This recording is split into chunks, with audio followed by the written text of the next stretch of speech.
كاتن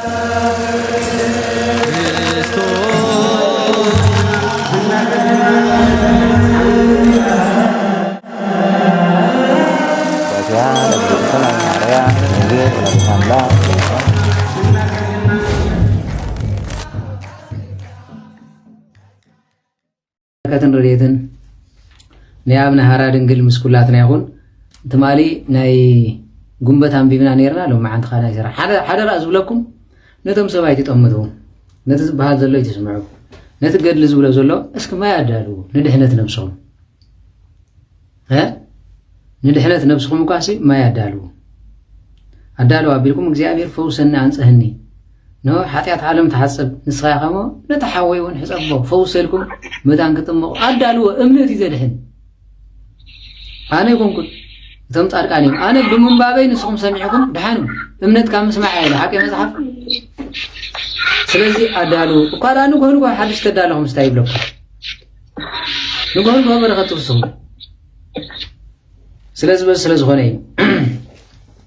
بسمع بقول منفس قدوس هادو أملاك آمين وطن برد እግዚአብሔር زينا قدلو لو بصوة قدوس أبونا هارا دنجل زيتنا ببورها سنة بركة رديتو لأبونا هارا دنجل يحلو مثل كلنا حزب كريستيان ومثل أهاوينا ولدت مريم أسكال مريم ولدت جيورغس ولدت سنبت ولدت أرغا ولدت برهان ولدت تنساي قبر واحد ولدت مريم كبرى ميبلالو قبر ميكائيل ودقيقة ما هيبر مدهاني عالم قدست دنجل مريم قدس جيورغس زيم غانا عيدك ايم أبزخون أسئلات كريستيان ما يدل نعكمون نزم مصحف زي زهابنا يمتم صوع صنح مالتي بركة رديتنا يا ابن هارا دنجل نقدس هاجرنا إرترا إثيوبيا أرمن غريخ سوريا هندي كمون عالم بملا مدر بسفحة نتما بهوسبيتال زلهم تجنقكم أمن قد زلهم برديتهم نعهم بسلام يساقركم نتم تأثيرهم زلو دما قد لي زنبب الصحافة ترجمة إزبلما بزنببنا يو محرة رديتن يورد لهم آمين سلازي تقاليت هذا انه امسغنا تازبل بصحنا نيرنا ومدهر نبرو مسليو اردايو لصواين اسمهم قدمه ببغزيو هذا ابونا يور تطينو ديبا ادك زسمو برهان هاوي بيت كريستيان قدوس جورغس وقدوس ميناس كميت متو سغاو دمو لغزينا يسوع كريستوس لهيوت سغا ونفس مبارت مالس كم تزبلناكم كمنكوسان حنتده كاب منكوسا دك تبعتي دما حدا مسو خنبر جمرمو كاون نحر برهان زبلو ادغني يروم يبل ها برهان سمو نقول زبره لما ادغني يروم ادغون سمي وصي حقيدو ها بعراي انت خوين سناي زمن تمسي خايت قال سناي ويناي حقيدو اشعال لا من تخويناون ها أسمعت هلو ونده يلن دعرو ناي أسمعتنا إلام مالتي داين تايجز بحال نوين نلام سمن ها عشكري هاري خالخي قبايت برهات قبايت بهال بقى سلام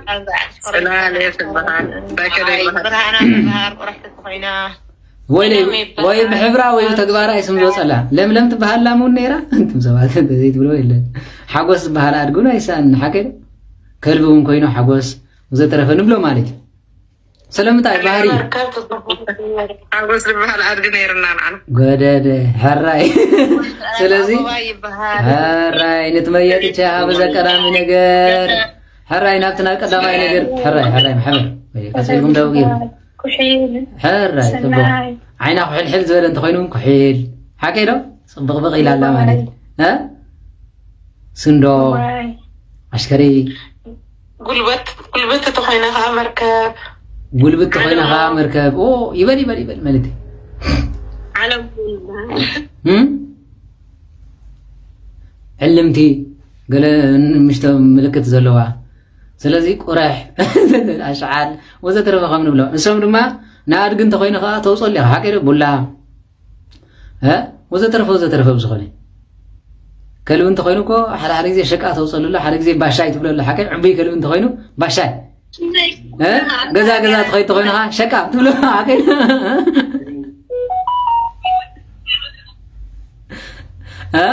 أسرع لك أزبالون نيرو رقم نير أسرع لك رقم كلب نيرو أسرع لك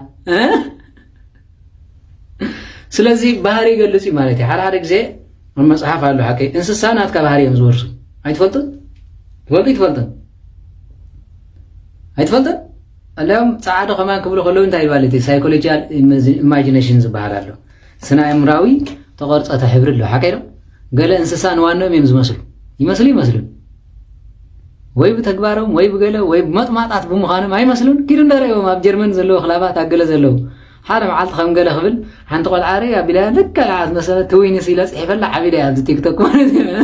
ንዓቕት መስል ኢልያ ማለት أنا أقول لهم على ينقركم تايز بالمال السام نتوم وانهم يمثليهم هراي psychologically تايز بحالا قرأت له some pets look like they are owners زبل على مالتي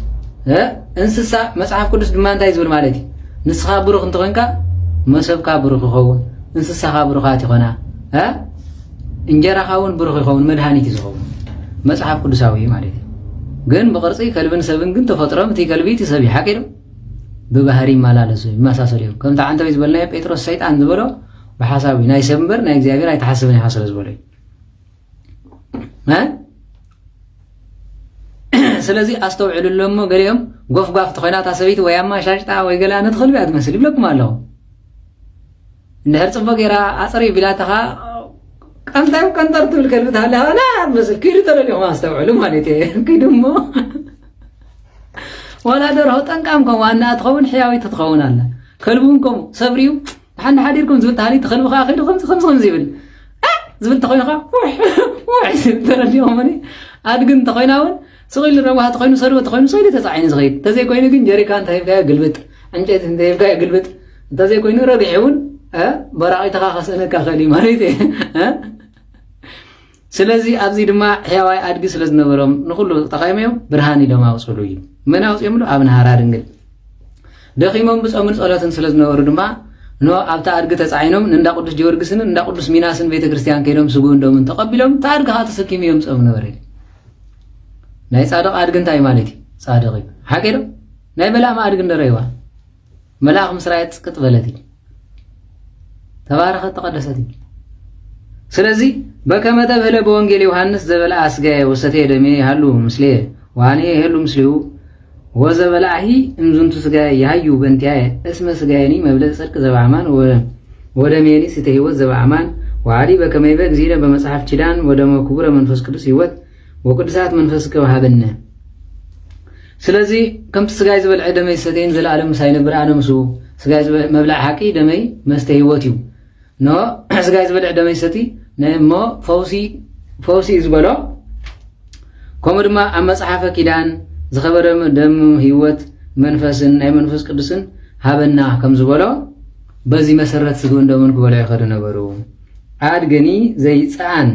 ዲኡ አቡነ ይመጽእ ሃበ አቡነ በፍቃድ ዘንበለ ያምጾ ሰብ በጊዜ ሃለ አቡነ እንዘይብል ምኑ ማምጻእ ለሊቴ ዝኩ አድግ ከመ ኡሁር በቱ ተጽዒኔ ሃበ ፈቀድኩ አሚሃ ይበጽሕ ወት አድግ ወይ ቀውም ቅድሚው አእምሮ ህልና እግዚኡ እቲ አድጊ እቲ ብርሃን ዝበሃል አድጊ ናይ አቦና ሃራ ድንግል ድማ ዋይ ዛድግ ዳመን ከም ጸለይ ናብ ቤተ ክርስቲያን ክኸይድ ክብል ከለኹ እቲ አድጊ ባዕሉ መጽኡ አቡ ደው ይብል ነበረ ስለምንታይ ኖ ምን ተጻዒኑ ወይ አቦና ስለዚ ሓደሮ መንፈስ ቅዱስ ሓደረ ኢሉ ከምኡ ይኮነን አርዑት ከተቅርቦ ከለኻ ድንን ዝብል ብዕራይ አለ የለን ካሮሳ ከተምጸሉ ከለኻ ድንን ዝብል አድግሎ የለን አሎ ስለምንታይ ጉቡ ይፈልጥ ካሊከ ታዛዝነት ናይት ዋኑ ነው አገልግሎት ተዘይ ኮይኑ ግን በበጢሱ ዝኸይድ አሎ ናብ መእሰሪ ምስከደ እግሩ ሓፍ ዘብል አድግሎ የለን ክትሕልኽ ከላላም እግራ ቅርርብ ተብሎላ የለን ብርኽቲ ስለዝኾነ ስለዚህ ከምኡ ድማ አድጊ አቡነ ሃራ ድንግል ድማ ናብቲ ቤተ ክርስቲያን ክሓስብ ከሎታ አድጊ መጽኡ ልዕሊ ይቀውሞ ከይፀውዖ ከሎ ይመጽእሞ ንሱ ድማ ተጻዒንዎ ናብቲ ዝደለየ ይኸይድ ነበረ ወአብነሂ ሰበይ በሎም ሁሩ ኢዝየሰ እምኔ ወተመየጥ ሃበ መካንከ ብላዕ ሳይረይ ብየ ኣዘዘለከ زلك እግዚአብሔር وعلبي بفقاد لهاويرو ويحور كاو اندحر بلكي نابت እግዚአብሔር زاززካ سعرخ بلع مو كي نابت زحسبكا يخبل خلو دما تعادغي اورد ابلخا خبلع كسيت يخين نبري مزين تاي بحال ادغص ادقان ادغرغم ግን بزبلعو يحضر كالورغم انت خينو سليلو سغا مسرا يخو زبل حكيدو تزي كوين ግን ناي قدس تخينو هيمكايوم فنفين واي زغيد وسبي بلا نعا ሕፃን ብከ ለበጺ ሃበ መካን ዝሃለይቡ ወትኒ ወሎ ሆ ወይ መስለቱ ከመይ ስዶ ወይ አብጽሖ ሃበ ዘጽሕቀ ወሰምረ ፍነት ለበጺሃ ውስቴቱ አታበልኻ ታድግ ንዓ ክብሎ ክሎ ድማ ንዑ ሰሚዑ ንሆ ይመጽእ ኣብኡ ድማ ደነይሉ ተጻዒኑኻ ናብቲ ዝደለዮ የብጽሖ ነበረ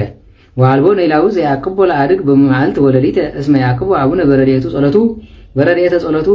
ወዝኒ ነገር ዘኮነ ከመ ይተአምር ከመ ኩሎም ፍጥረታት ለጻድቃን ወቅዱሳን ይትቀነዩ ሎሙ እስመ መነኑ ዓለም ወረከቡ ተስፋው እንተኾነ ነተአድጉን ሓላዊኡ ቀትርን ለይትን ኣይነበሮን ብጸሎቱ መን ይሕልዎ ነይሩ አቡነ ሃራ ድንግል ከመይ ኖ ጸሎት ጻድቃን ንኹሉ ተዕቅብያ ንፍጥረታት ብሙሉኦም በጻድቃን ጸሎቶም ዝነበሩሞ ከምዚ ኢሎም ይነብሩ ነበሩ ስለምንታይ ዓለም መኒኖም ዝኸዱ ተስፋኦም እግዚአብሔር ስለዝኾነ በዚ ድማ ተስፋ ኩሉ እግዚአብሔር ነው ጸሎቶም ሰሚዑ ካብ ተጻባ አጋንንቲ ካብ ዝበልዑ እንስሳታት ነብሩን ይህልዎ ነበረ ወታ አሚረ ጻሞ ፈድፈደ አቡነ ሃራ ድንግል እንዘ ይሰግድ በበረኪው ወይ በክ በአንቲው ወይ ጸውም ወይ ጸሊ ወትራ በእግዚአብሔር ፈጣሪው ከመያዩ ነፍሰ ከመ ያምጽ ጊዜ ኮነና ዓለም ወያነቅህ ዘነመ ስለዚህ በዚህ ጊዜ አባታችን አቡነ ሃራ ድንግል ጌታ በዓለም ንፍርዲ አብዝ መጸሉ እንደሐሰበ ነው አብት መጸሉ ጊዜ ንሓጣን ነው በጸጋምካ የማን ድማ በየማን ካተቆም ኃጢአት ይቅረበለለይ ኃጢአት ህዝብኻውን ይቅረበል እስማ አንተ ተአምር ካሙለ ሰብ እንዳበለ ብጾሙን ጸሎትን ነፍሱ እንዳጎለ በበኻያት ንብዓትን እንዳጸለ አቅድም እግዚአብሔር ብጾም ነው ላይ እግዚአብሔር አምላክ ጾም ከጾም ከሎ ነው ሐሲቡ ናበኸይ እንዳልቀሰን እንዳነብዕን ይነብር ነበረ اسم تذكر قال داوود زبير بمزمور 48 زጻሞ بعالم يحيو لزلفو اسم يري مسنا بذا عالم كله زدخمه اب منግስተ ሰማያት ተስፎ አይሰኒ ከም ዝብል اب መዝሙር 49 ዘሎ ማለት ነዚ ተዘኪሩ ይበክ ነበር እግዚእነ ሂበ በወንጌል ማቴዎስ ዘይፈቅድ የድህና ለነፍሱ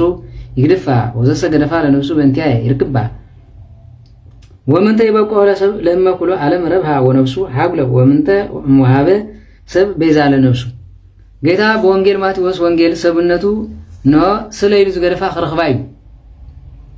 ስለይሉ ዝረخባ ገድፋይ ነው ናይ ዓለም ኩሉ ቤዛ ነፍሱ ወድ ሰብ ታይ ከብ ይኸዲሉ ሰብ ንኹሉ ዓለም ረብሒሉ ነፍሱን ተጥፋ ከንታይ ዋጋ አለው ከም ዝበሎ ነዚ ሐሲቡ ሁሉ ጊዜ ይበክ ነበረ ወለ ምግባረ ስጋሰ ርክሰት ይገበራ ንምግባረ ስጋ ኃጢአት ተባሃል ግን አይገበራን አቡነ ሃራ ድንግል ሂዞ ጊዜ ልደቱ እስከ ጊዜ እረፍቱ አላህ አደጋ ወነፍስ ወነሰተ ህጋ በደ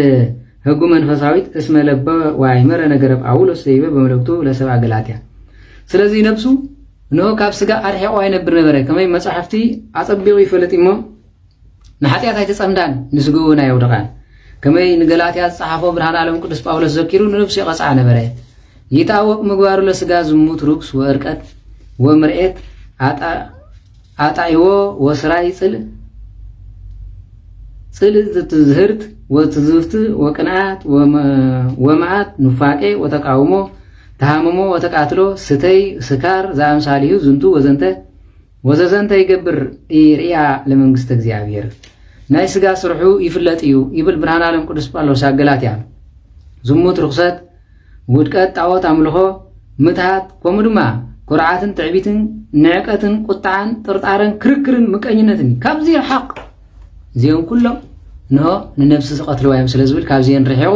ንመንግስተ ሰማያት ይነፍቅ ነበረ ወፍሬ ሰለሞን መንፈስ ቅዱስ ነው ፍረናይ መንፈስ ቅዱስ ግን እንታዩ ተፋቅሮ ንስሐ ሰላም ትዕግስቲ ምጽዋት ሂሮት ሃይማኖት ውህበት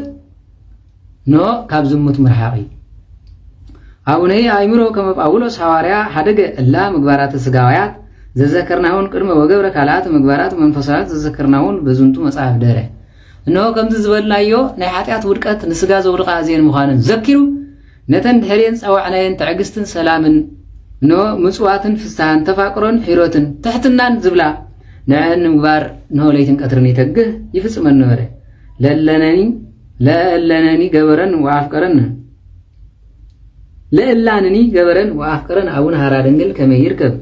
كبره وهيوته بمنግስተ ሰማያት ሀብሃሎ ዘሃን ወእረፍት ወሀብሃሎ ፍስሐ ወሐሴት ነዚህን ኩለን አባታችን አብርሃምን ጋር ግን ጸጥታን እረፍትን ደስታን ሐሴትን ጥዕናን ህይወትን ተድላን በረከትን ብዘለው መንግስተ ሰማያት መራን ክረክብ ነዚህን ክገብር ይሕጓስ ነበረ ወሀብሃሎ ጤና ህይወት ወሀብሃሎ ተድላ ወበረከት ነዚህ ተድላን በረከትን ሐሲቡ ንነፍሱ ጎዲኑ መንግስተ ሰማያት ይናፍቅ ነበረ ለምን አይጣመን ጥራይ ዝብል ሓቀለ حويس بالعيد ستيله زبليلن معلدي فلت تايده غيرلي تايده صحيلي እንኳን ንስ ኮይኑ ሰበይትን ሰበያ ተወሲም ናበይ ከዲ አንታ خلا መስገሌን ፍዒ ብል ይሉ ወይዛ حويس ጋገዶ መስገሌ እንደይወደቅ ዝብል ሰባሎ አላ ሰበይቲ ሰበይትኻ ከም ትብሎ ኖ ይግበረልካ አዲኻ ከም ትብሎኸ አይግበረልካ ይባሃል ሓቀዶ አዲኻ ከንታይ ትብል ገሊኦም ደረኺቦሞ ቀቲሎሞ ተባይሱ ዶ ይኸውን ያትብል ሓቀዶ حكي ولا سلازي عدي خاخم تبلو اي غبرلكا سويت خاخم تبلو اي غبرلكا هاي سويت قد تخفي وين مسغاليني لك يحلو يبلع ست مسارختي تعوز دلو يزبل منفساو سب ግን ኮም ይብልኒ ብጾታ ላይ ወደ ከምዚ ላይ ጋጥሞ እግዚአብሔር በሰላማው ፊርካ ምደሰ ይዝብ መንፈሳውነት ኮም አድነት هي ያለውት ባሃን መላእክት ብርሃነ ስልጣናት ኃይላት አጋዝት እላ አልቦም ጽራት እንዘ ይብሉ ቅዱስ ቅዱስ እግዚአብሔር ጸባዖት ፍጹም ሙሉ ሰማያት ወምድር ቅዱሳት ሰባቲከ ሁሉ ምንቱ በከመ ሰምዖሙ ኢሳይያስ ለቢሉል ቃል በአመመተ ኦዚያን ንጉስ አይሁድ በከመ ሰምዖሙ ዮሐንስ ራእይ በህባት ወነባብ መለኮት በቢል በከመዚ ቅዱስ ቅዱስ ቅዱስ አምላክ አማልክት ዘሃሉ ይሄሉ ነዚህ ስለዚህ የኮነ ቃል አምላክ ከዝክርን ከሎ በዚህ ቅዱስ ቅዱስ አሸናፊ እግዚአብሔር ናይ ክብር ምስጋና በፍጹም ሰማይን ምድርን ዝመለዩ ስፍርን ቁጥርን ዘይብሎም መላእክቲ ነው ከምዚሎም ኩጽሊ ረአኹ ዝበለመኒ ኢሳይያስ ነቢይ ለቃል ኦዚያን ምስሞተ ዝራእዩ ከምውን ቅዱስ ቅዱስ እንዳበሉ ከመስገኑ ረአኹ ዝበለ ራእይ ሕባት ዝኾነ ነባብ መለኮት ቅዱስ ዮሐንስ እዩ ነዚ እንዳራእይ ስለዝነብር ዝነበረ ንነፍሱ ኢምን ተቆጸራይ መንግስተ ሰማያት ናፊቁ ምሰም ቅዱስ ዝምንዩ መዓልት ነበረ እጂ ሙስሊምን ክርስትና ነዚ ይፍልልና ሙስሊም ከአቦ ኸይና ሓንቲ ጓል كدانا قلعه مسوخ الرايو دي معاد كفچالين زرايو مانيت كو يانس غرمن ነገር ታሊ አይ ቁርአን ይድኪ ግሳኒ ስለዚህ መንግስተ ሰማያት ዘይኮነ ህብረት ጓለን ስቴት ይዝራይ ዝጊ ሆርኩል ማለት አይ ጉድ አቤት ዲዮ ረበና አምላክ አብነ ሐራ ድንግል ግን ሰማይ ኖ አንቃሪ ሆሎ መላእክት ከምዚሎም kumስግሩ ስለዝራይ ንነብሱ ይምን ተቆጠራይሉ حمام انت مسألة وين انت مسألة زي انا فوق قليل يوم تواهدوا مالتي كوزي ولو منتو بكما سموم إساياس نبي لك قال زنتني سمع ام قالوا منتو ملايك صحاف لنا يوحنس بابك لمسيس دهر ارق سميات زين يسوع كريستوس لبيسوس غا زي تجسس እንዘይሪዎ መገብተ ስርዓተ ሐዲስ አቦታትና በተጋድሎ በጽሞዋ መነኮሳት ልማዶም በዚህ መጽሐፍ አስቀድመው ብዙ ተቀስናይ ንዝራይዎ ስርሖም ነው ንድخل ዝራእይዎ ቅዱስ ዮሐንስ ማለት እዩ ነዚህ ሁሉ ናይ መላእክት ዝሰምዑ ቃል ጌታና ኢየሱስ ክርስቶስ ናይ ሐዲስ ኪዳን መጋቢ ዝራእዮ በሐዲስ ብዘይደሰስ ስጋ ናብ ሰማያት መስዓረገ ደሓር ድማ ዮሐንስ ራእይ ጻሐፈልና እዚ ወማንቱ ምግባራት መንፈሳውያት ተዘከርናሁን ቅድመ በዝንቱ መጽሐፍ እንዛሃሎ አቡነ በተጋድሎ ምስለ ሰብአ ገዳም በልማደ መነኮሳት መስተጋደላን ወሐራሚያን ረሃብ ወጽምዓ እምነ መብልዕ ስጋዊ እምነስተ ምድራዊ ዘይፈትዎ ሰብአ ዓለም እስመ ይጸን ወይ ይሃድር ስጋውም ዘንበለ ዝንቱ ተመልከቱ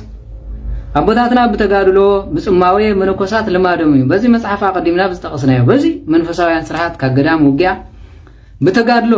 ናይዚ ዓለም ስጋ ስለዘውድቅ ነስተ ምድራዊ ሰብአ ዓለም ዝፈትዎ ናይ ዓለም ሰባት ካብ ዝፈትዎ ንስጋ መግቢ ነው ድማ ንመብልዕ መስተኸብስዎ ነዚ ተሐሪሙ ጽም መንፈሳዊ ብልዕ መንፈሳዊ ነው ይምነ ነበረ አቡነሰ ይበላ ዘንበለ ነስቲት ተብሲሎ እንተ ያክል መስፈርት አተ ምክዳነ ዘጽዋ ወስታይኒ ይሰተ እንኩልን ስትያታት እንበለ አተ ጽዋ ማይ ዘይሰት ባቲ ለዝኒ አተ እለት ይገብሮ አተ እለት ያድጎ አባታችን አቡነ ሐራ ድንግል ግን መንግስተ ሰማያት በመንፋቅ መላእክትን መምሳል መብልዑን ተኾነ በመኽደን ናይታ ዝበልዓ ዝነበረ ቁርባብ ሲሉ መስተውን ተኾነ ብሕፍንቲ በሓንሳ መታ መቕድሒ ገይሩ እንተዘይ ኮይኑ ንስጉ ነው ዘጥዕም ንስትውን ዘደቅስ ምንም ዝጣዕሞ የለን ንቁመተ ስጋ ጥራይ በልዐ ስጋ ስለዝሓዘ ጥራይ ማለት ከምዚ እንዳበለ ይነብር ነበረ ንሱን ክበልዕ ከሎ ሓንቲ መዓልቲ ይኮነ ነታ ዝበልዓ ኳስ ሓንቲ መዓልቲ ሰጊሩ ሳለስቲ ይበልዓ ነበረ ወንዘ ከመዚ ገብር ፈጸመ ኩሉ መዋኢለ ህይወቱ ዓምጣነ ኮነ መርሃ ፍኖት ለዘንቱ ገብረ ቃለ ጳውሎስ ይበ ለኒ አውሰቡ ይከውን ከመዘ ያውሰቡ ወለኒ በከዩ ከመዘ ይበከዩ ወለኒ ተፈሱ ከመዘ ይተፈሱ በዛ ዓለም ዝነብሩ ከም ዝበለና ህይወት ዘመን ኩሉ ፈጸመ ብርሃና አባና ኖ ሐራ ድንግል ነዚ ቃል እዚ ፈጺሙ ኸለ ከምቲ ብርሃን ዓለም ቅዱስ ጳውሎስ ኣብ ጳውሎስ መልእኽቱ ዝበሎ ኣብዛ ዓለም እዚ ቅድሚ እግዚአብሔር ምስከዱ ተም ዝወለዱ ከም ዘይወለዱ ተም ዝበኸዩ ከም ዘይበኸዩ ተም ኖ ዘልቀሱ ከም ዘይልቀሱ እዩ ምኽንያቱ ብደቁ ዝሕተት መዲኡን ኣሎ ንመንግስና ቆጽብ ወይ ሓደ ግዜ ሓቂዶ ንደቀ ከም ዘይብላን ነፍሰይ ወጽየ እዩ ማለት ስለዚ ተም ዝወለዱ ከም ዘይወለዱ ዝበልዑ ከም ዘይበልዑ ሃብታማት ከም ዘይ ሃብታማት ቅድሚ ሰብኣይ ጥሩሖም እዮም ዝቐርቡ እዩ ፍጥረቱ ዝሓተሙ እግዚአብሔር እዩ ነዚ ብል ክዝክር ከሎ እግዚአብሔር አምላክ ኖ ነዛ ቃል እዚኣ ሓልዩ ምንኩስና መሪፁ ነበረ ኢሉ ምንኩስና እኮ ዓብይ ጸጋ እዩ ዝኸለ ዝኸሎ ብልዕቲ ከለካ ንዝሙት ገኒሕካ ዓይኒ ከለካ ይርእን ኢልካ ኣፍ ከለካ ይዛረብን ኢልካ ከብዲ ከለካ ንዓይ ዘይሃብኩም ንምባልኩም ቀሊል ከይመስለኩም እዚኣ መን ይኽእላ ኣብዚ ማሕበር ዋላ ክሰምዖ ከለኹ ኣነስ ምንኩስና ኣራ ግድም መልሓስካ ዘይኣገድካስካ ምንኩስ ክትሆነለይ ኣነ ንእግዚአብሔር ንቦታት ኣረ ተውባክ እስኪ በልፅማ ገዛውን ጀምር دحانت سب زخولوت እግዚአብሔር زعززن بقنعنا نبر واه تحقن سرعتن تربعن قدامنا يتراخب انه قدف نساس قاله نس زي قاله سي مبلع غريفو مسته غريفو نفس خامر حني عيدلك عيني كري عيدلك افيك زارب عيدلك እንኳን نس ኮመንት እስከግረፈው መንኩስን ሰሙን እርግጠኛ ያነ او بايراي واسغي ويلكم اسكي ታዋላ ተሐማቅ ንዕራይ ወይልኩም እስከ ሸራይ ትበሉ ትخሎ አራራ ተበሉ መንኩሴ ማለት ነው ኢዱን እግሩን زعزز نقص بلعت خاب زموت عفو خاب مكانيات عين خفو كامراي ملحسو كام مزرع اذن خفو كام مزرع حتي مزنبر سمع خمزي سمع ريو خمزي راي تملكت كم املاك تعبي سنقول زنبري تيتعب سلي زعلم زيا من يخلانا زيا وليدنس زندك يتزمر عوس ممنكسكو زي دامو صار كاينكم يوم كتقول دمبرتاي كمنكس ولا عديتاتنا كمنكس ازدلي عارغن بمنكس تمريحن እኔም ከለ ያንዝ በጣም ብርክ ሙንኩሳ ይባል በለስክ ዘወደድከም ገዲፍ ከኺ እግዚአብሔር ስኻይኻ ፈጣሪዮም ስኻለኻዮም አነ ግን ንዓኻ ሸሪ እስከ ገዲፍካም በዛዓት ይኻ ትኸላ አረ አረ ዳሪ ሙንኩስ ይባል ለይ ኣብ ዓድናኩም ሙንኩስ ማይኮንን ዝባል ማለት መነኩስ ኮይነው አገዛዝ ነብርለው ሓቀ ጾር ኮይነው ይባል መሪ ንስ ይኮነን ሙንኩስና ማለት እዩ ወለኒ ተደለው ከመይ ተደለው እለኒ ተሳየጡ ከመዘይ ተሳየጡ ወለኒ መለኩ ከመዘይ መለኩ እለኒ በልኡ ከመዘይ በልኡ ወለኒ ሰተዩ ከመዘይ ሰተዩ እስመ ኩሉ ተድላዛ ዓለም ሓላፈዊቱ እምበኣርከ ሳብዛ ዓለም እዚ ተዛሪብና እዛ ኽዳን እዚኣ ምሳይ ተኸይድን ፅባሕ ክታርግያ ካል እንተልያትኒ ባድላ ተዝገብር ኣኽሊል ተዝገብር ኣብዛ ዓለም እዚ ተትስእልን ምሳይ ተተሳኣሉ ከምዘይ ተሳኣልና ጥራሕ ነብስና ቅድሚ እግዚኣብሔር ፅባሕ ንቀውም እዩ زغل تريو زلهم هاف تجزاهم ريو صح قليل لا يمكن زغل ملكع تريو لهم بس بيسو حسخا بزين لما مملو مخدي نزي سلازا حسبت هدلانا إذا عالم زيا مبلعنا إذا عالم زيا مستنا إذا عالم زيا مش يكونن بزربهم ترنقو بهابتهم زخبروا مو كان انت قويتاي استوهالو صباح كم باري عزي يكون اسكم حاتياتنيا كم تدخازل من زنبك قدم زيا بيركو قوم يوم سقوم حسخا قبلعي بعبي حري أرجع رايز حقوس حكير تنزل عندي سجويني ناي ملوكنا وصحك اللي زغنا هنا حانت نيشت سويتي نيشت حراس أنت زي حراس كميز مسألة سويت تغون مسألة تايلا سويتي بعد أنا حامي ما خوين مرك حابزين لعلبة عنا أنت تريني لأن عندي سجوينا هذا زادهم قارا عمي حراس تايك الدنيا سمون ملو سيانا بس سحاق زي حلفاي وكان منفسه وصقال انا قرميهم አለኹ ذات ريوا ملك عقر مزيابير صباح يتقومنا إذا سنزي صحة ولا صباح يلين أبزر خم أخترف فيه تري وزل خم من دق أنت إلنا زلنا بمولو قال إحنا عقينا ويو أكن مجزئير ترحنا عن قومنا كنولد كلنا عرقنا هنا تولينا كنكير كلنا عرقنا ورقة نصيفو نمنجست سماء ذات ويلن بتورقونا نعم قرمك مالا أديس أبا رئيسان أيساس أنت صريح هسي كل تميت شحشية تري مالك تحالها 150 شح 60 شح 70 شح باب ما تنمو ما ترأس زلو نصنيه مالك ود سبسي تقرال ها أراهم ريهم ما تكون تساقبر ما ترأس زلو كفنو مالت قابي أنا نايساسون مالك صارك أنا تزخون سكاب عاصمة من كبيرة من بعد أنا نسخون بس تموتن أو خلينا خنحسه مالك نسيت راح يكون المالك عندهم يبقى أسيلوكو مستسمتان كلهم سوى تبهيل وركو مزغبرون كله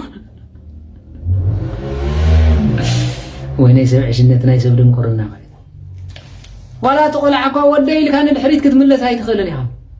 سبيت هيل كون كوكر مجابير يتملس لا تملكتو كوي نجابير فرد مسكونات هيل حيز مسيو كملس ياخذوا كلا نفسي وصني لي خيدو مر سبيت هيل الحريت هاي تملس فرد جابير مسوساي انه ايوبا يبلو نزي سلز مسي وكايبه يبلو مبلع نايز عالم مستنايز عالم حلافي بلعين خبري كبدن بلعي قلت يوم ما حد ياتي مزمصيل سب انت بلعي حد يتغبر انت تصقيبي حد يتغبر انت تخريني حد يتغبر ها كدان كمارص انت جميري حد تجمر مرزي لحان كدان اخولي انت لي سو اخاري صبايت كدونو مالت ايكونن متن زي بلو لك جير تغبرلكم أبزتها في رز مسل ورق غيرا مسيا سنتاي متركم زلو حسين دال سمون توععنا هنا ورق يخبري لنا ينبل ذا حسين ون ورق انت تأمامين كان تتراديك سلز هوني مالتي وكايبي بጳውሎስ መብለስ እያሰለጥ ሀበግዚኔ መብለኒ እያረባህኒ ወያነከኒ አላ ፍኖተ እግዚአብሔር ይሐይሰኒ አትመሐዋተ ይሉ ብርሃን ዓለም ቅዱስ ጳውሎስ ናይ መብለዕ ምንም አያጽድቀንን ምንም አያጽድቀንን መብለዕ እያሰለጠኒ ወሀበ እግዚአብሔር መብለዕ እያረባህኒ እግዚአብሔር መብለዕ አያብርሐንን እኳዳ ብምጻመ ይዝሕጎሲ ወያነከኒ ስለዚህ በላአሁን ስለዚህ በላአሁን ምንም ዝብለን የለን ስለዚህ ፍኖተ እግዚአብሔር ይሐይሰኒ እንዳይዳ መንገድ እግዚአብሔር ይሐይሰኒ ስለዚህ በለ መንገድ መሪጾም ከሩ ወባይቱ ነበሩ መነኮሳት በገዳም እንጦንስ ወበገዳም እስቄጥስ በመላእክት ገዳም እላ ሀለዋ በግብጽ ወበሰሪያ በአርማንያ ኢትዮጵያ በገዳማት አድባራቲ ወበደስያቲ ናውቸነ ነገር ግብሮም ህዳጠ ብዙሃ በዘከሰተለን እግዚአብሔር ኩሉ ዘይት ካለው ዋል በዘይሳነ ማርክስ ገዳማት አብዘን ኩለን ሀተ ቤተ ክርስቲያና ዝበሃላ ብዙሕ ገዳማት ብዙሕ ደስያታት ኣብ ኢትዮጵያ ግብጽ ሶሪያ ኤርትራ አርማንያ ብዙ ሁሉ ኣብ መጽናፍ ዓለም ዘለው እስክናተን ቁም ክነግረልኩም እግዚአብሔር ብዘኸተተልናሞ ትርጉም ገዳማውያን ተረዱ ኢሉ መንኩ ሰይሉ እዚ ብሽክለታ ገዚኡ አምጻ ቢል ቴሌቪዥን ሒዝን ሕርጸን ሒዝ ምንታይ ካ መንኩ እስካ ማለት ሰበይቲ አተጸለይ አትካመርታይ ተሪፍካ መኪና ገዚኤ አጋጣሚ ከምዚ እንደህሪል ነሆይንስ ታሕት ገብር አነ ዓለም ብሞቴ ገለ ትብላላ ወሰረገላ አትከይድ ይኮን ካመንኩስ ድሕሪን መነኮሳት አቦታትና ሃይ አጣል ክንገዘለው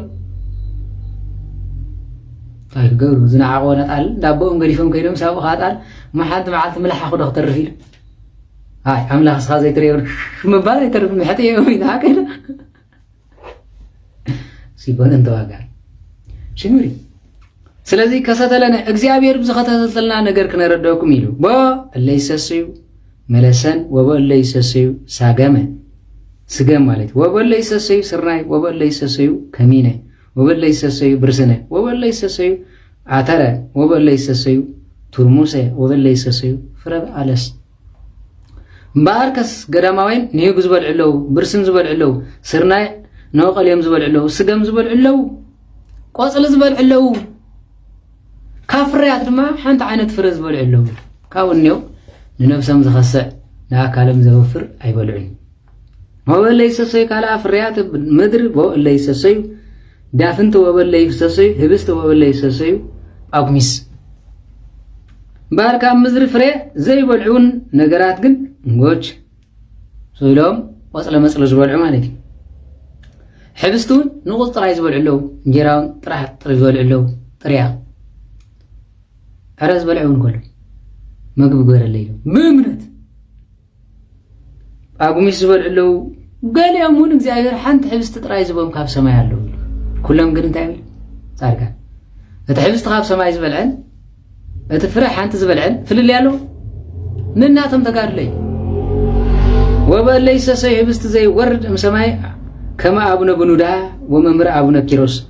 ኪሮስ አቡነ ብኑዳ ሕብስቲ ከም ዝበልዑ እውን ኣለዉ ወበለይ ሰሰዩ ሓሰረ ዘተፈልጠ ሓሪፅ ከሊኦም እውን ንፋይ ሓርጭ ብቋፅ ሓርጭ ጥራይ ወቂጦም ዝበልዑ ኣለዉ ወበለይ ሰሰዩ መዓር ወበለይ ሰሰዩ ቆቃሕ ገሊኦም ድማ መዓር ጥራይ ዝበልዑ ኣለዉ ናይ ንህቢ ገሊኦም ድማ ሓንቲ ቆቃሕ ዝበልዑ ኣለዉ ወበለይ ሰሰይ ዓሳ ጥራይ ንምግብኻ ተባሂሎም ድራ ዝበልዑ ኣለዉ ኣብ ግዜ ፆም ግን 40 ፆም ሙላ ይበልዑ ቆቃሕ በሊዖም ሞዚኦም ዳ እንታይ ኮይኖም ቆቃሕ ዝምግብ ተኮይኑ ኢልኩም እታ ቆቃሕ ክንደይ መዓልቲ ይበልዑዋ ማለት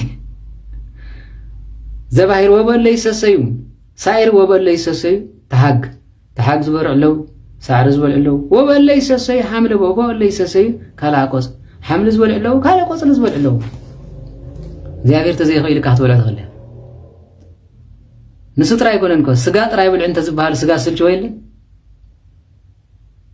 ስጋ ኮይኖም እኳ ንሱ እስራኤላውያን መና ጥራይ ዘብልዐና ብርኒሄጎ ከዓ ክበና ኣለዎ ኮይኖም ብርኒሄጎ ምስከነ ከዓ በጊዕ ዘየምፀልና ክብል እዮም ሓቀድ ሰብ ዶ እዚ ይኣኽለኒ ይብል ወበለይ ሰሰዩ ፍረ ጠርቤኖቶስ ወበለይ ሰሰዩ ፍረ ዳዕሮ ፍረ ዝበልዑ ኣለዉ ናይ ዋንዛ ፍረ ማለት ዋንዛ ዝበሃል እንታይ ዝበሃል ከምዚ ዓብይ ጉንዲ ዘለዎ ዋንዛ ዝብለዎ መሓሪ ስለዚ እንሆ ጠርቢኔቶስ ወበለይ ሰሰዩ ፍረ ዳዕሮ ዝበልዑ ኣለዉ ፍረ ዋርካ ዝበልዑ ኣለዉ ናይ ዓጋም ፍረ ዝበልዑ ኣለዉ ኣውሒ ዝበልዑ ኣለዉ ኩመል ዝበልዑ ኣለዉ ኩመል ዋንዛ ዳዕሮ ወበለይ ሰሰዩ ፍረ አትሚን ወበለይ ሰሰዩ ፍረ ቂፅሞት ወበለይ ሰሰዩ ፍረ ጳጉምያ ስለዚ ፍረ ዝምገቡ ፍርያት ናይ ዓጋም ፍረ ዝምገቡ በብዛ ዓይነቱ ዝነግረክሱም ዘለኹ ፍረ ዝበልዑ ኣለዉ ፀብሓ ኣቡን ዝበልዑ ኣለዉ ሓቀድ ኣቡን እንታይ ማለት እዩ ኣቡን ማለት ፈላስ እዩ ሓቀድ ፀብሓ ኣቡን ኮሚደረ ጥራይ ዝበልዑ ካልእ ዘይውስኽላ ጨዋ ይውስኽላ ገለ ይውስኽላ ወበለይ ሰሰዩ ፍረ ኮል ወበለይ ሰሰዩ ፍረ ተምር ስለዚ ፍረ ኩኽ ዝበልዑ ናይ ዝግባ ፍረ ዝበልዑ ማለት እዩ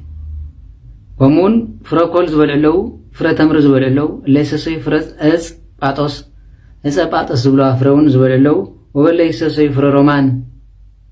ናይ ሮማን ፍረ ዝበልዑ ኣለዉ ወበለይ ሰሰዩ ፍረ ሰኪኖን ወበለይ ሰሰዩ ፍረ ወይኒ ጥራይ ዝበልዑ ኣለዉ ናይ ኩኽ ፍረ እውን ዝበልዑ ኣለዉ ወበለይ ሰሰዩ ፍረ በለስ ወበለይ ሰሰዩ ፍረ ኣንጎታት ትርንጎ ዝበልዑ ኣለዉ በለስ እውን ዝበልዑ ኣለዉ ወበለይ ሰሰዩ ፍረ ከርካዕ ለሚን እውን ዝበልዑ ኣለዉ ወበለይ ሰሰዩ ፍረ ትፋሕ እውን ዝበልዑ ኣለዉ ወበለይ ሰሰዩ ፍረ ሳግላ ጥበልዑ ዝበልዑ ኣለዉ ወበለይ ሰሰዩ ካልኣተ ፍርያት እለ ይፈርዩ በበግዚኡ እግዚኣብሔር ያእምሮም ወነህነኒ ይንኣምሮም እግዚኣብሔር ዝፈልጦም ፍረታት ንሶም ጥራይ ዝፈልዑ ኣለዉ ፍረ ኳ ክዝበልዑ ናብ ሓቂ ዶ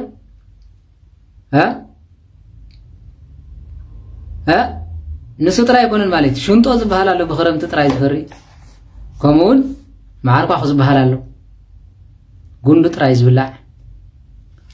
ከምኡውን ቃንጫ ሽኮር ጥራይ ዝበልዑ ኣለዉ ከምዚ ገይሮም ዝጋደሉ ንስኻ ትነቕፎም ነዚኦም ስጅስዮም ብምንታይ ኢኻ ትነቕፎም ማለት እዩ ጉንዲ ጥራይ ፍሒሮም ዝበልዑ ካብ ጉንዲ ጥራይ ዝበልዑ እውን ኣለዉ ወሎ ኩሎም ዘዘክርናሁም ይብሉ መጠነ ተካህሎ ወቦ ለይበልዑ ህዳጥ ወቦ ለይበልዑ ብዝሃ በመስፈርት ሃይማኖት በቲ ሃይማኖት ተሰፍረሎም ንንሽተ ዝበልዑ ኣለዉ ፈፂሞም ኣብ ሰሙን ጥራይ ዝበልዑ ኣለዉ ከምዚ ገይሮም ዝነብሩ እዮም ወእምዝሰ ይዓቢ ቦ ዘይበልዕ ወበዕለቱ ወበዕለ ዘይበልዕ በሳለስተ ዕለት ብዕለት እንሆ ኣብ ሓንቲ ዝበልዑ ኣለዉ ሳለስተ ዝበልዑ ኣለዉ ኣብ ሰሙን ዝበልዑ ኣለዉ ም7 ዕለት ወበዕለ ዘይበልዕ ሓደ ዕለት በወርሒ ሓንቲ ግዜ ዝበልዑ ኣለዉ ሓደ ዕለት ኣብ ዓመት ዝበልዑ እውን ኣለዉ ዘይሃርም ግዜ ልደቱ እስከ ግዜ ሞቱ ስለዚህ በአመት ቦዘ ዘሃርም እንግዜ ልደቱ እስከ ግዜ ረፍቱ ስለዚህ ይባስ ይልወውን ዘይበልዕለው ከም በዓል ገብረ መንፈስ ቅዱስ ታይትብሉ ንጻርቃን ምንታይ አሁን ተነቅፎም ማለት ላቡነሂ ንልቆ ነነ ከመዘተሃረመ እስመ ይበልዓ መብለጦም ጥዕማት መንነ ዓለመ እስከ ይመውት ከምናነ ዓለማት ሒዙ መብልዕ ጥዕማት ስለ ዘይበልዕ ድማ አቦናውን ምሰኦም ዝቁፀር ንነግርቼ እለ ይከሃሉ ታግሰተ ረሃብ ወከመ ተብህለ እምነ ረሃብ ይሃጊስ ኩናት ቀዳሚ ዳዊት ንውቱ እስመ ረሃብ በልዓ መስዋዕት ይደልዎ ለበልያ እንበለ ካህናት ከምዚ ጠቢብ ሰሎሞን ዝበሎ ቃል እውን ኣሎ ጥሜት ምዕጋስ ተሳእኑ ኖ ኣለው ካብ ጥሜት ኩናት ይሓይሽ ኢሉ ጠቢብ ሰሎሞን ሓደ ግዜ እውን ንእግዚአብሔር አምላክ እንዳገለገሉ መብልዕ ምስ ጠመዩ ንመስዋዕቲ ዝቐረብ ከም ዳዊት ዝበልዕ እውን ኣለው ዳግምን ሐዋርያ እምንቱ ለፈርሃ ረሃብ እመተላይዎ ለእግዚእነ ኢየሱስ ክርስቶስ እምፀና ረሃብ በጽሑ እስከ ይብሉ ሃስዮም ሰዊተ በዕለተ ሰንበት ምስ እግዚአብሔር ዝነበረ ሐዋርያት ኳ ስለ ዝጠመዮ ክበልዑ ከለው ብግዜ ሰንበት ሕሲ ኣቢሎም ሸዊት ዝበልዑ ኣለዉ ምስ ጎይታ ከለዉ ሐዋርያት ስለ ዝጠመዮ ይኮነ ወከላኒ ሃለው እምሰማይታት መነኮሳት ለፈሩ ረሃብ መንገለ ስጋሆም ዘይርብ ዘይጸምእ ስለዚህ መነኮሳት ኮይኖም ዋይ ሰማዕታት ኮይኖም እንኳ ጥሜትን ጸምን ፈሪሖም ሃይማኖቶም ዝቀየሩ እውን ከለዉ ጥሜት ማዕረኽ እንደይ ከቢዱ ይሕሰብ ወይ ሓንቲ መዓልቲ ማይ ተንኽላ እንታይ በልና ንሃምበላ ሓቂና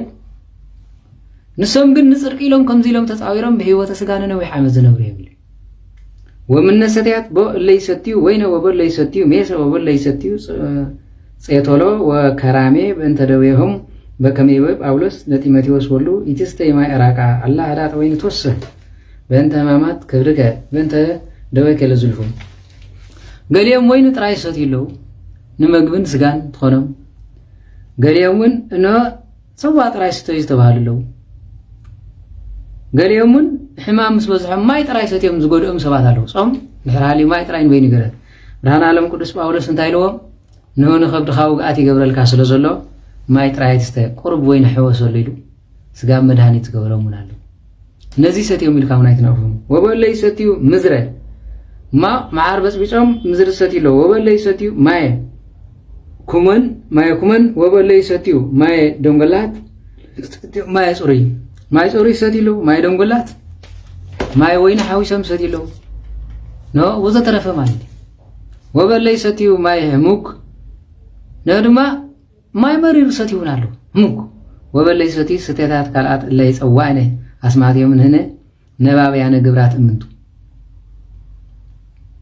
ብመጠኑ ዓቕምና ንሰብ ንዝራቢ እምበር ከምኡ ኮይኖም ጥራይ ኣይኮነን ማለት ውንጅር ዘለዎም ኣይሰትዩ እውን ኣለዉ ውንጅር ኣይሰትዩን እምበር ዝፍፍ ኣቢሎም ገሊኦም ጨኖም ኣይሰትዩ ኣለዉ ገሊኦም እውን እንሆ ሽንቲ ኢራብ ሰትዮም ዝነብሩ ኣለዉ እታ ኢራብ ኣካለ መስያት ካብ መዓልቶም ኣይወፅን እታ ምሸነት ሰትዩ እውን ኣለዉ እዚኦም ግን ንጽድቂ እዮም ብምንታይ ክትነቕፎም ትኽእሉ ረእይቻ ኣበውየ ወኣሃውየ እማቴ ወኣሃቴ ከመይ ሰትዩ ኣቡነ ልእሉ ስትያት ሰናያት እንዘይጸውዑቱ ንሱ እውን ካብኦም ኖ ዘይበልዕን ዘይሰተየን ስለ ዝኾነ ተሓሪሙ ዝነብር ምሰቦም እዩ ዝቁፀር በከመ ያደ ዳዊት በመዝሙር መዝሙር 41 ከምዚ ይብል ከመ ያፈቅር ሃያል ሃባ እንቃተ ማያት ከማሁ ታፈቅር ነፍሴ ሃበ እግዚአብሔር ጽዋዓት ነፍሴ ሃባ አምላኬ ከምቲ ኢራብ ወይ ድማ ከምቲ ጽሙእ ንማይ ዝደሊ ከመ ያፈቅር ሃያል ሃባ እንቃተ ማያት ዝጸመ ናፈልፋል ማይ ከም ዝደሊ ነፍሰይ ድማ ንዓኻ ትጸምእ ኣላ ኦ እግዚአብሔር አምላከይ ኢሉ ከም ጸለየ እስመ ተዓገሰ ጽማ ዘይቀትል ኩሉ በጉጋ እንሰባ እስከ አራዊት እላሃለው ለምድር ምላ ቅዱስ ዳዊት እውን ተኾነ እግዚአብሔር አምላክ ከምቲ ጽሙእ ማይ ንሆ ዝጸመ ማይ ዝበህግ ኣነ ድማ ነፍሰይ ንዓኻ ትጸምእ ኣላ ኢለ ጻድቃን ንዕኡ ብምጽማዕ መብልዕ መስተን ዝረስዑ እዮም ብምንታይ ክንነቕፎም ንኽእል ምንም ወበእንተ ልብሲ ንዜኑ ህቀበ ከመ ኣካለነ እግዚአብሔር ስለ ልብሶም ድማ ክንነግረኩም እግዚአብሔር ከም ዝሃበና መጠን እስኪ ኢለበሰ አቡነ አሃቴ እስፍ ምናኔ እስከ ጊዜ ሞቱ ብዘይካት ሓንቲ ልብሲ ዝነበረቶ መንስ ጋብ ዝመውት ካለ ልብሲ ይቀይረን ወእንተ ልብሲ መነኮሳት ንንግር ከማሁ እለ ይለብሱ አልባሳተ ቀጠንት ገሊኦም ጳጳሳት ኮይኖም ጽቡቕ ልብሲ ለቢሶም ብውሽጦም ካልእ ዝገብሩ ኣለዉ ወእለ ይለብሱ ድርቃ ነሳዕሪ ዝለብስሎ ወበለ ይለብሱ መንጸፍ መንጸፍ ዝበሃል ዘሎ ድማ ውታት ምታት ወበለ ይለብሱ ጨርቅ ጥራይ ዝለብሱ ሰይሎም ልግብጋብ ወበለ ይለብሱ ብልባልያው ጨርቅ ዛረገ ማለት ረቂቕ ልብሲ ገደፎም ሰብ ውስተ ፍኖት ኣብ መንገዲ ዝደረፎም ቅዳድ ዝኽደኑ ኣለዉ ዘያነሶም እኒ ማሃበ ወድቀ ስለዚ ዝተኣረገ ዝተባላሸው ዝለብሱ ኣለዉ ወለ ይለብሱ ኣናደ ላሂም ንሆ ወበለ ይለብሱ በደወ ጠሊ ስለዚ ገሊኦም ማእሲ ገሊኦም ድማ ንሆ ናይ ጤል ቆርበት ዝለብሱ ኣለዉ ገሊኦም ድማ ኣጎዛ ኣልባሰ በግዕ ወበለ ይለብሱ ኣናድ እንስሳ ገሊኦም ቆርበት እንስሳ ናይ ግማል ክኸውን ይኽእል ዘገዳም ወበለ ይለብሱ ማይስ ገያት ወበለ ይለብሱ ፀጉሪ ግመል ወበለ ይለብሱ ፀጉሪ ኣፍራስ ዝለብሱ ኣለዉ ፀጉሪ ገመል ዝለብሱ ኣለዉ ንግሕታት እውን ንሆ ቆርበተን ኣልፊዖም ልብሲ ገይሮም ዝኸዱ ኣለዉ ወበለ ይለብሱ ፀፍራት ኣልባሳት ዘበቀልት ገሊኦም ድማ ፀፍራት ኣልባሳት ማለት ንሆ ናይ እንስሳታት ኣምፂኦም ፀፍራት ማለት እዩ ፀርብ ኣቢሎም ዝለብሱ ኣለዉ ወለ ይለብሱ ፀፍሮም ዘካልኣ ነፀው ወበለ ይለብሱ ቆፅለ ሃቢሮም ብሃብል ወበለ ለብሱ ሳዕረ ገዳም ገሊኦም ቆፅሊ ገዳም ኣኪቦም ገሊኦም ሳዕሪ ድርቃታት ገይሮም ገሊኦም ብዙ ዓይነቱ ልብሲ ዝለብሱ ኣለዉ በኪነ ጥበብ እግዚአብሔር ቦ እለ ይለብሱ ፀጉሪ ዘበቆለ ዲበ ስጋሆም ገሊኦም ድማ ካብ ስጋሆም ዝለበሰ ፀጉሪ ተሸፊኖም ዝነብርሉ ከም በዓል ገብረ መንፈስ ቅዱስ ከም በዓል ማርያም ግብፃዊ ሕፍረታት ዝሽፍን ፀጉሪ ነበራ እሞ ሰብ ክመፅእ ከሎ በዚ ዘው በዚ ከዓ ከምዚ ገይራ ንገፃ ጥራይ ምርኣይ ገይራ በዚ ድማ ሳዕሪ ገይራ ትቕነቶ ኣካላታ ሙሉእ ሸፊኑ ይኸይድ ነበር ፀጉሪ እኳ ንባዕሉ ፀጋይ ቀዳማይ ኣሲልዎ ክሳድክን ዘይኸድን ፀጉሪ ገይርክን ትኸዳ ኣለኽን ሓቂር ክሳድ እኳ ምኽዳን ሲኢና እዛ ፀጉርኽን በል ተገበርካ ኣስቤዛ እንተብዛሕካ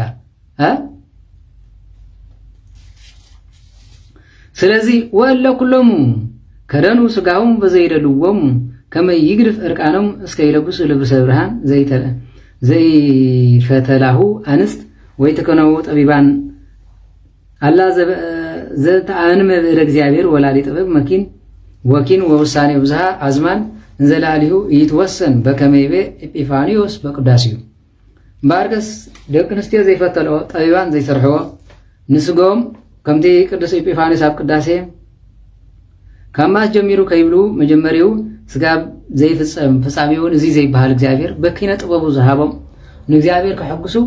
እዚ ዝመስል ልብስታት ለቢሶም ንሆ ከምቲ ሳርተ ዝሰርሖ ብዲዛይን ዘብለፀ ገይሮም ኣይለበሱን ኢሉ ቀዳማዊ ውእቱ ዘይብልዎ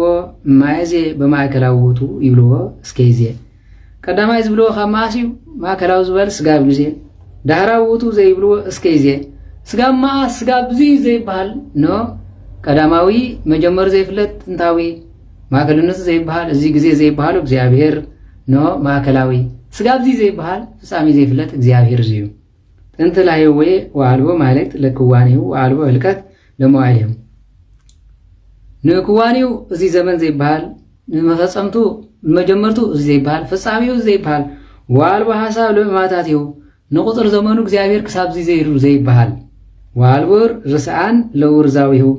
ኖ እርጋኑ ወይ ድማ መጀመሪው እዚ ዘይበሃል እርጋኑ ዘይበሃል እግዚአብሔር ወአልቦ ድካም ለጽና ኃይሉ ንጽና ኃይሉን ድካም ዘይብል እግዚአብሔር በጥበቡ ከም ዝሃቦ ይብል አቡነ ያራ ድንግል ተዘከረት አምላኩ ዘይትወሰን መዋዕሉ ዳገ ለልብስ በሰዓተ ቁር ወርቃን እስማሃለ በልቡ ከመኩሉ ተድላው ወክብሮም በየሙ ተሰይተም ለፍጥራን ይሃልፍ ወይማስን ከመጽላበት በከመቅጽበት አይን እንበለጉ እንዴ አባታችን አብርሃ ድንግል ዘመኑ ሁሉ ዘይውሰን አምላኩ በሐሳብ በብርድና በኖድማ እዚ ዘይባል አምላኩ መስፈለጠ ናይዛ ዓለም ኮንትነት ተረዲዩ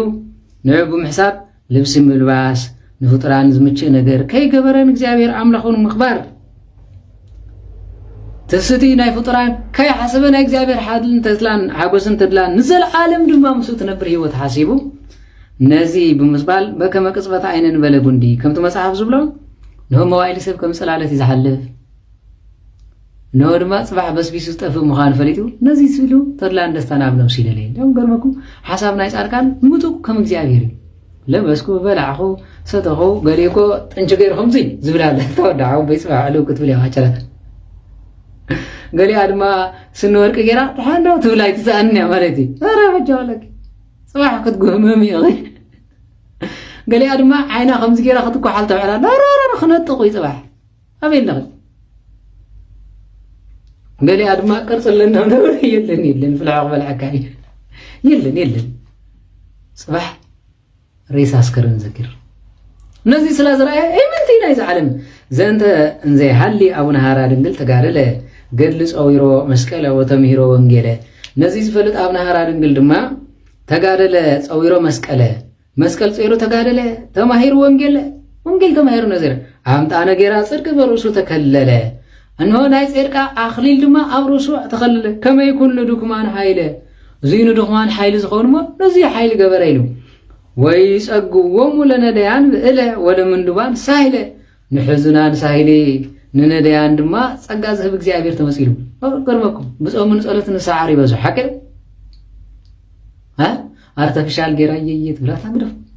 ደቆም እዚን ታገሩ ለወረግደፍ ጎልያርክ መጽኸሎ በዋንጭፍ ዳዊት አለ ያሕያል ዝብል መስራዊት ሄሊፎርነስ ከመጽኸሎ ድምኽራ ዓለም ዝበለ እሱ ጎለንኮ جينا إلو مسراويت تمسي بالسماء ولا منفس قدس عين عوير زمارة مني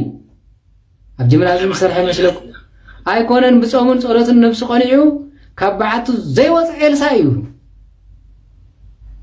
نحادو حق وسيو سقا እግዚአብሔር ይርዳል ሰይፍ ገለ እግዚአብሔር ኮዚ ይብል ሙሽ ጉጥን ብሬንን ከሆነ ነው ወምር ታይሞ መንግስት በዚህ ጋር አይችላጅል አንተ አቤለት መስቀለይ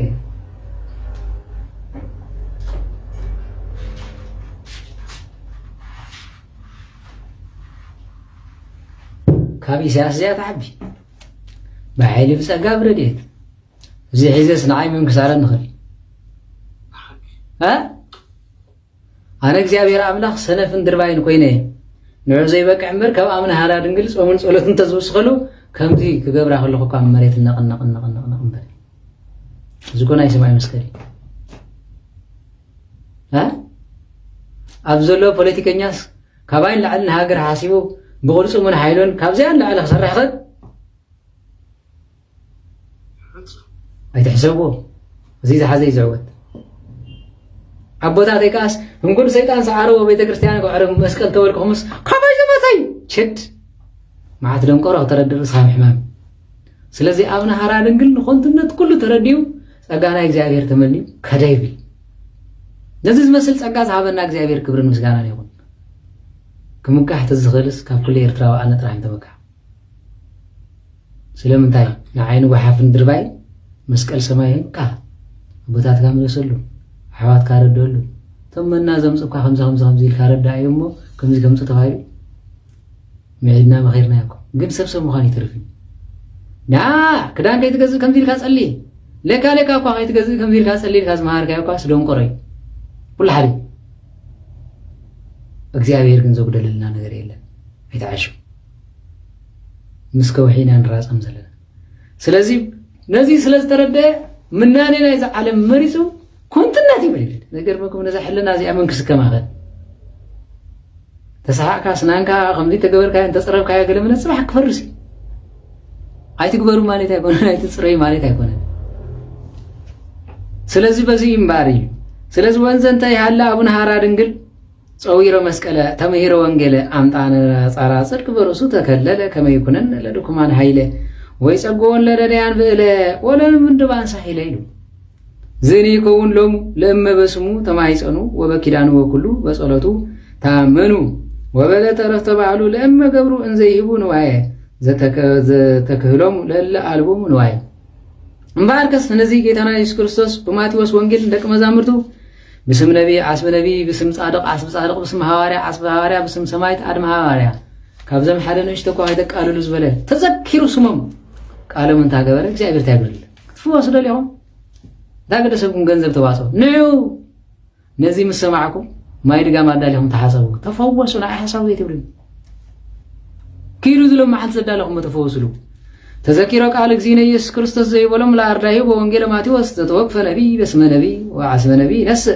ዘተፈጻለቅ በስመ ጻለቅ ዓስበ ጻድቅ ይነስ ወዘሰተ የልዓዱ ሙሉ ርኡሳን ጽዋዕ ማይ ቆሪር ባቲቶ በስመ ረድእ أمان أبلكم يهبل أسيطو إنه بسم نبي عصم نبي صادق عصم صادق كابزم حنتي نعيش تكون حدا غيتك قالوا بسمه مزغبر بحق منግስተ ሰማያት عصبا አይጎድልኝ ለካነ ጻድቃን መገልጋልና እዚህ ኮን ብርሃን ዓለም ቅዱስ ጳውሎስ ድማ እተነ ጻድቃን ይልኩም ተገልግሉ ወንዘለኩም ዝርሰብ ጠላማ አምላክ አይኮነን ይብል بسم مترايدي بسم ጻድቃን ይልኩም ተገልግልዎ بسم ጻድቅ ይልኩም ዝብል እንደሎ ኢየሱስ ክርስቶስ ጥራይ ስም ዝብል ጥራይ ዝብል ይብሉን نعم سكبروا نعم زخبروا انتخبرنا يا محاسبلن وبذا كما تسفى نبر أبونا بزها موائل بصوم وبصلات بقدل وترفات بتتنا وتقست بتمكروا بزها من دابين وسكات بمعلت وبلديت بهاجاي وبكرمت زيا قرمو سواء قدام ويا قرمو ويا برو عاوز عالم هلكو موائلوس كي يتفصم صفات لك العالم والعالم آمين بارك ساباتاችን ከምዚሉ በተስፋ በጾምን በጸሎትን በገድልን በትሩፋትን በተሕትናን በተዕግስትን ኮይኑ بقولنا بليت ببجنا منه بكرمتون بحاجايون كما كران سقين بمقبل لا قدام طرنت كيف رحوا نا عالم دستا كي تمنى ادميس قابس فصم بزي عالم تقمته بركة راديوتن مسكلاتنا حزب كريستيان يكون تفصمه قال قدلو زيد نبب بورها سنه بروك امين بورها سنه بروك زنبب قدلنا أبني هارا دنقل أبزي توصيله بركة رادية المسكولاتنا في كريستيان يكون نحمل دماء صلاحكنا ببينا مالي سلازي بركة رادية الكيلانو مسكولاتنا يهدر آمين زنات أبز قول لبقى فتوهان ملائكة يعرم اللي كم حصاب حرب زحات كم كواخد السماء دمغات كم صحين كل برهاني بالكم أبز خيركم واسقلالكم دمنا مبوكم حستمنا نبابكم برانا سنكوكم أقراري تمعات سالي تمهرات كلست دنقل ماريا معدنا أمالاجهم أمنا هارا دنقل يقبلنا علمنا نسحا زبن نفسا أيخلنا خابستا الزمعات كابز مسء مغزفتي سورنا مصاركان بقدام نملايك تبصر هارام نسوران باسنا فعالم نسمايتات بدم صورتهم مهلهم تقبل እግዚአብሔር يقبلنا زنة بس قول لبقى فتقان ملايك تعلم سلام لسر ترسك سر ليبانوس ساير ليبانوس زي مثل لرسك كل انتنو بقبا هايمانو طلول كما لبانسي نسو أبوك أنطوني بكما مكاري دنجل أبو يكومو هارا دنجل بكستام كمسكل لاغان انتصب لنبرو بقدام واقل سلام لزبانك مقزفته معمو وصام زاو بزافو توقفه انزلت الزازي في السماء هارا دنقل كان لساميل زمدربو ما قناصل اسقرو بقلاص بزلتك تطايل ورما يا منسوا لوينك زمنك رتايما سلام